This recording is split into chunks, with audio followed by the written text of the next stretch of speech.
Today we're going to be using Photoshop Elements to cut this individual out and place them on this desk. And of course we would shrink them down in the process and add a shadow. Alright, so here he is. Now, typically you would cut someone out using one of these selection tools.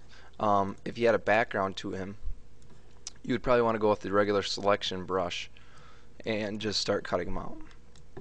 That would take a very long time though. So instead we can actually use the magic wand, considering he has a white background behind them. So instead of selecting him, which is only part of him, we would select the background instead. The tolerance doesn't need to be very high for this, since it's white background. So let's just go 20 on it. Alright, looks like it selected just him. Gotta be careful on the hair and his shoulders here, considering it's kind of white there. Looks pretty good. Okay, now actually what it did is, if I copy this now and try to bring it in this other picture, you can see it did everything but him. So what we need to do is actually go to select inverse. So right now I've made a selection and I want the opposite, so I go inverse. Now you can see the dancing ants are only around him. That means I have him selected. Alright, so I'm gonna before I hit copy though, let me just show you what it looks like. I'll copy and paste him into this desk. But you'll see that if I zoom in though and look at his legs here, it's got this white outline. It won't look very good if it was like that. So let's go back to our man here. What we want to do is in the select, you can actually go to modify and contract. And what this will do is it'll take pixels off the edge. So you don't want that little bit of glow. So I'm going to say 5 pixels. It's going to contract it. It's going to make it smaller. Alright, there we go. Maybe that was a little too much. Yeah, that was. If I look along his leg, I just want to get rid of that blur on the edge. So let's try that again. Let's just do 4 instead. Alright, there we go. And now let's copy him out.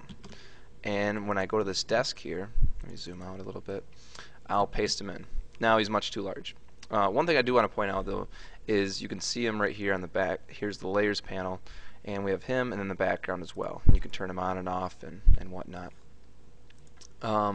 Okay, so to resize him, I'm going to grab the corner, and I can, of course, shrink him like this. But if I hold Shift, it's going to maintain his proportions, and that's important. So I'm just going to shrink him down a little bit, and I kind of want him standing on the notepad. You can see the background is blurry, and so is the foreground. I want him right in the center, so he's in focus.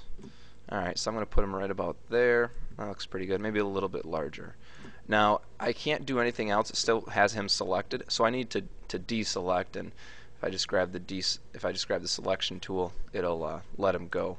Now, one thing I should do. Let's look at his legs again there and see if that looks pretty good. Yeah, it looks pretty good. There's not much of an edge on it. Looks pretty natural. Looks like he's kind of floating though. I don't know if he's really standing on the on the paper or not. So what I'm going to do is I'm going to create a new layer, and there's a new layer right here. That's this little like paper looking thing. And I'm going to put that layer under him, but on top of the background, and I'm going to make a shadow. Now I would just normally use a brush, and you could use color. You probably want to use darken. Probably darken. We can do color as well, but I'm going to go darken. And I'm going to turn the opacity down to maybe 30%, right around there. And then I need to turn my brush down as well. Alright, so let's go. Now one way you could do this is go down to like 28 and just kind of blur under them, kind of darken this area up. But you see it's kind of turning like a greenish color. I don't think I want that. So I'm going to go ahead and use the coloring tool. Make the brush a little bigger. I'll try around 50. And I'll just kind of make it. Oh, that's why it's turning green. It's not the paper. I have green selected over here. I need to select my color, and of course I just want black. Alright, there you go. Let me try that now. So you could just have this like little dark area right here, just kind of this shadow that kind of looks. It doesn't look bad. I think a better way to do this is you want to look at the other shadows in the picture, and you see these kind of shadows. They're kind of a hard shadow under the paper as well. So for him, I'm going to go ahead and use a smaller brush and go harder on the opacity, maybe like 50%, and then again I'm going to use darken instead, and it's going to go right under his shoes, just a real small bit, because that's where the shadow is going to be strongest, just right under his shoes. Maybe just in the front is here as well, and let me get that the way I want.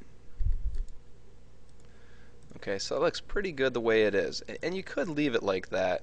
That way it looks like it's not floating so much. Or if you wanted, you could kind of make the size of your brush larger now and go real light, maybe like 15%, and kind of connect the two because his body's going to have a little bit of a shadow as well. Probably something like that. That way it doesn't look like he's floating so bad. So it looks pretty good. I will point out in the original picture though, the camera angle is kind of low. It's almost like we're looking up towards his face. And in the desk picture, we're kind of looking down. So what I would do is I'd probably change his proportions a little bit. So what I'm going to do is I'm going to select him with the selection tool here. And if I go to the corner, I want to kind of make him bigger in a way, but I only want to do part of him. So let's back up here a second. Oop. And I'm going to hold down Control and grab the corner. And I actually want to make him a little wider at the top, so you can kind of change how people look in this program. I'm just going to make him a little bit wider though. Alright, so here's the original size. I'm just going to go a little bit wider towards the top, maybe just a couple pixels. And there we go. That way his top is a little bigger, making it look like we're looking more down on him. So that looks pretty good. I'm pretty satisfied with that. Maybe one other thing I would do is mess around with the contrast and brightness. So if I have his layer selected, I can then go to Enhance, Adjust Lighting, Brightness, and Contrast.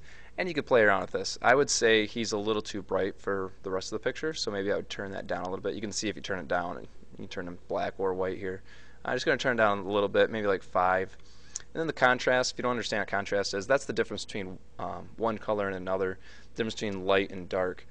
So if you turn on the contrast up, you can see brights get brighter and darks get darker, and the opposite way, brights get duller and darks get duller, I guess you would say, and if you turn it all the way up, it goes gray. I'm going to say it's not bad the way it is. Maybe it's kind of an opinion. If I had a picture of another person in this picture, it would be easier to kind of compare it. So I think that looks good right there. So there you go. That's how you copy and paste someone in, give them a little bit of a shadow, and adjust maybe the size a little bit. Hope it helps.